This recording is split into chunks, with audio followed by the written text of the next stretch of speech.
사도행전 5장. 아나니아라는 사람과 그의 아내 삽비라도 자기들의 땅 일부분을 팔았습니다.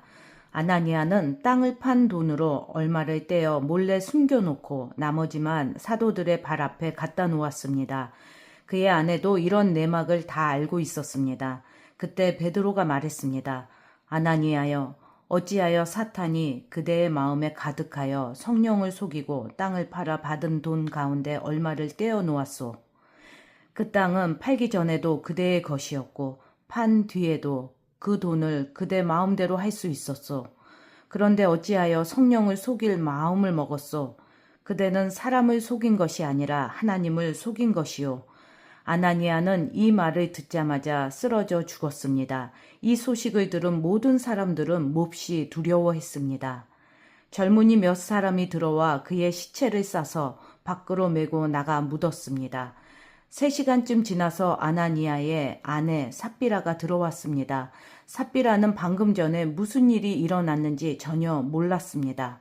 베드로가 삽비라에게 물어보았습니다. 그대와 그대의 남편 아나니아가 땅을 팔아서 받은 돈이 이것뿐이요? 삽비라는 예, 그것뿐입니다. 라고 대답했습니다. 베드로가 다시 말했습니다. 어찌하여 그대와 그대의 남편은 서로 짜고 주님의 성령을 시험할 수 있단 말이요. 보시오, 그대의 남편을 장사 지내고 온 사람들이 문 앞에 있으니 그들이 그대를 메고 나갈 것이요. 그 말이 끝나자마자 삽비라는 베드로 앞에 쓰러져서 죽었습니다. 그 순간 젊은이들이 들어와 삽비라가 죽은 것을 보고 그녀를 밖으로 메고 나가 남편 곁에 묻었습니다. 온 교회와 이 일을 들은 모든 사람들이 큰 두려움에 사로잡혔습니다. 사도들은 백성들 사이에서 많은 표적과 기적을 행했습니다. 믿는 사람들이 솔로몬 행각에 자주 모였습니다. 그들은 백성들에게서 칭찬을 받았습니다. 하지만 사람들은 감히 믿는 사람들의 모임에 끼어들지 못했습니다. 이런 중에도 주님을 믿는 사람들은 점점 더 많아졌습니다.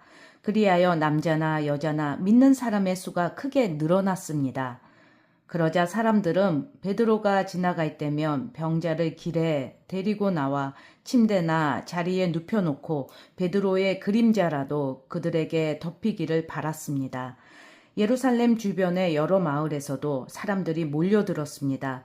그들은 병자와 악한 귀신에게 시달리는 사람들을 데려왔으며 그들은 모두 고침을 받았습니다. 대제사장과 사두개파에 속한 그의 모든 동료들은 사도들을 향한 시기심이 가득하였습니다.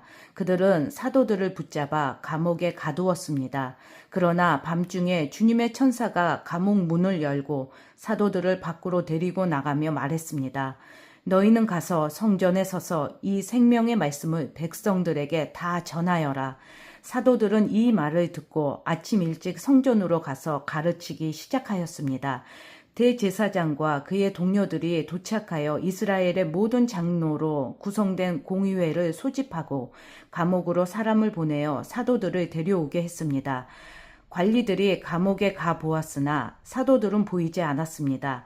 그들은 돌아와서 그 사실을 알렸습니다.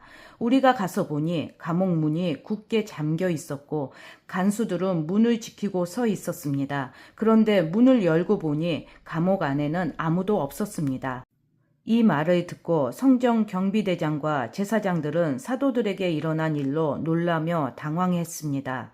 바로 그때 어떤 사람이 와서 보십시오. 여러분이 감옥에 가두었던 사람들이 성전뜰에 서서 백성들을 가르치고 있습니다. 라고 말했습니다.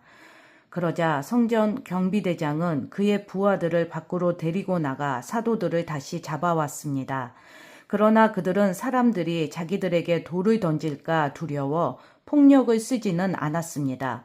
성전 경비대에 속한 사람들이 사도들을 데려와 공의회 앞에 세우자 대제사장이 사도들에게 물었습니다. 우리가 이 이름으로 가르치지 말라고 단단히 주의를 주었는데도 그대들은 예루살렘을 온통 그대들의 가르침으로 채워놓았소. 그리고 예수를 죽인 책임을 우리에게 넘기려 하고 있소. 그러자 베드로와 다른 사도들이 대답했습니다. 우리가 사람이 아니라 하나님께 복종해야 하는 것은 당연한 일입니다. 여러분이 나무에 매달아 죽인 예수님을 우리 조상의 하나님께서 다시 살리셨습니다. 하나님께서는 이 예수님을 높이 올리셔서 하나님 오른편에 앉게 하셨습니다.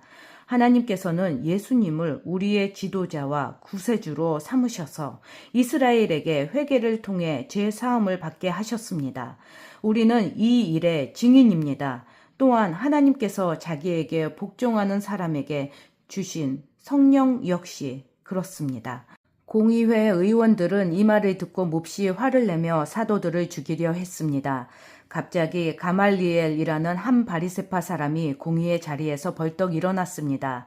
그는 율법사이며 모든 백성에게 존경을 받는 사람이었습니다. 가말리엘은 사도들을 잠깐 밖에 나가 있게 하고 공의회 의원들에게 이렇게 말했습니다. 이스라엘 사람들이여, 여러분들이 이 사람들에게 어떤 행동을 하려 하는지 깊이 생각해 보십시오. 얼마 전에 드다가 출연했을 때의 일을 기억하십니까? 드다는 자기가 대단한 인물이라고 주장했고 400명 가량 되는 사람이 그를 따라다녔습니다. 그러나 그가 죽임을 당하자 그를 따르던 사람들도 뿔뿔이 흩어져 없어지고 말았습니다. 그가 벌인 운동도 흐지부지 되어 버렸습니다. 이런 일이 있은 후에는 인구 조사를 할 때 갈릴리에 유다라는 사람이 나타나 백성들을 이끌고 다녔습니다. 그러나 그가 죽임을 당하자 그를 따르던 사람들 역시 다 흩어지고 말았습니다. 그러므로 이번 일에 관하여 내가 충고하고 싶은 것은 이 사람들에게서 손을 떼고 그대로 내버려 두라는 것입니다. 왜냐하면 그들의 이러한 계획이나 행동이 사람에게서 온 것이라면 실패할 것이지만 만에 하나 그것이 하나님께로부터 온 것이라면 여러분은 이 사람들이 하는 일을 막을 수 없는 것은 물론이고 잘못하면 하나님과 맞서 싸우는 것이 되기 때문입니다. 사람들은 가말리엘의 충고에 설득되었습니다. 그들은 사도들을 다시 공의회 안으로 불러들여서 매질을 한 후에 다시는 예수의 이름으로 말하지 말라고 엄하게 명하고 놓아주었습니다. 사도들은 예수님 때문에 모욕당하는 것을 영광이라고 생각하여 오히려 기뻐하면서 공의회를 나왔습니다.